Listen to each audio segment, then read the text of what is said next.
Hey, welcome to the 13th video of freelancing. In this video, I'm going to talk about the importance of upgrading your freelance marketplace profile. So, try to understand the difference between a basic profile and an upgraded profile.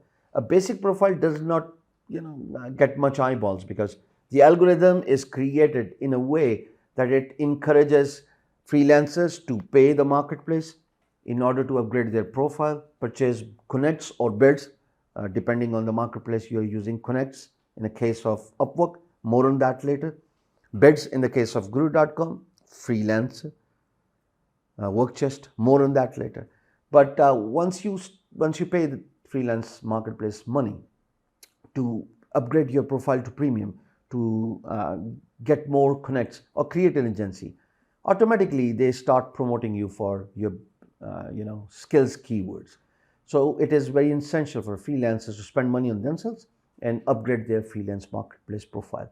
A basic profile is just basic. Nobody pays much attention to the basic profile.